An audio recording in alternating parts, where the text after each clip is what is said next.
What if I told you that every man who's been betrayed, abandoned, or broken by a woman wasn't the victim of her conscious choice at all, but of something far more ancient, a hidden script buried deep in her unconscious, so powerful, even she doesn't realize she's following it. Freud dedicated his life to peeling back the mask of the human mind, and what he uncovered about women was so explosive, so uncomfortable, that modern psychology buried it. But his private writings, his forgotten case studies, reveal a disturbing truth. Women are not fully in control of their own behavior. By the end of this series, you'll never see female nature the same again. But the question is, do you have the courage to face what Freud really discovered? Picture this: you meet a woman. She's smart, self-aware, confident. She tells you she wants honesty, loyalty, respect. You believe her. You give her everything. Then, out of nowhere, she vanishes. Cold, detached, without reason. What happened? Freud would say this: she didn't leave you. Her unconscious did. Freud's most radical idea wasn't about sex. It wasn't even about childhood. It was about the illusion of free will. He argued that almost everything we do, our choices, our loves, our betrayals, is dictated not by the conscious mind, but by the unconscious. And in women, this force is even stronger. In 1925, Freud published an essay that stunned his peers. He claimed the female superego, the moral conscience, was weaker than the male's. Why? Because men grow up guided by guilt, an inner punishment. Women grow up guided by shame, the fear of being judged, exposed, cast out. That means her morality isn't anchored in principle, it's anchored in survival. Consider the case of Anna O., a brilliant young woman crippled by hysteria, hallucinations, paralysis, violent mood swings. She was treated, she recovered, but then she turned on her doctor, accusing him of crimes he never committed, nearly destroying his career. Freud realized something chilling. Her hysteria wasn't an illness, it was a weapon, a subconscious strategy to control men. And this is where Freud's darkest discovery begins, the mother complex. Every man's love life, he argued, is a replay of his first bond, his mother.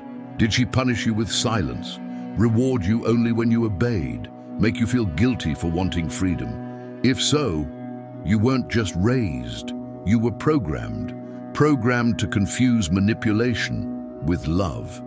But here's the terrifying part.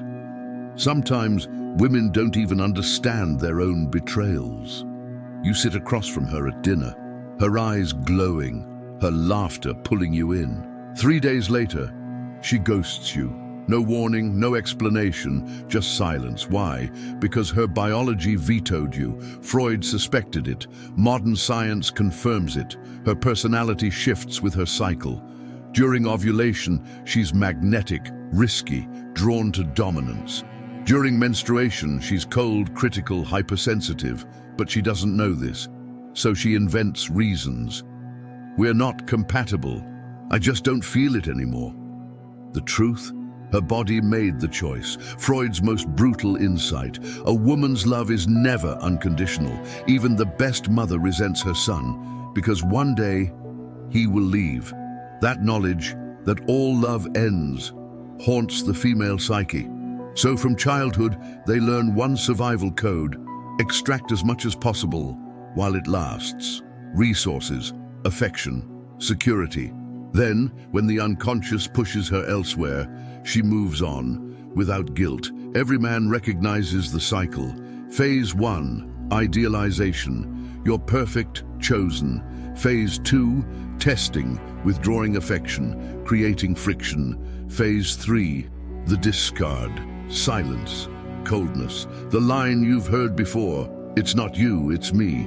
But it is you, because you believed she was in control of her desires. Freud would laugh. Human behavior isn't guided by intellect, It's driven by instinct. A woman can say she wants kindness, stability, equality, but her body craves something else entirely. Dominance, chaos, mystery. Her conscious mind says one thing, her unconscious demands another. Freud's most shocking claim: women live a double life, one face for society, the nurturing Madonna, another face in secret, the primal animal, public virtue, private hunger. And this hunger explains Freud's trauma bond, why women can't let go of men who hurt them. They're not addicted to the man, they're addicted to the storm, the uncertainty, the rejection, the reward. That's why she says of the man who treated her like dirt, "I just can't forget him." Here's the forbidden truth, Freud whispered. Women don't fall in love with men. They fall in love with feelings. It's not about who you are. It's about what she experiences in your presence. That's why therapy, explanation, and working on it so often kill desire. Obedience suffocates her unconscious. Mystery keeps it alive. So the rules are brutal.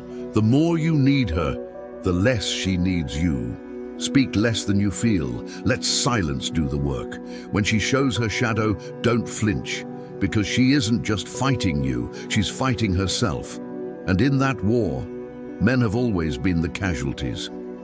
Freud's final warning was this: the only way to win is not to play her game, but to master your own. If this struck you harder than expected, type unconscious in the comments below.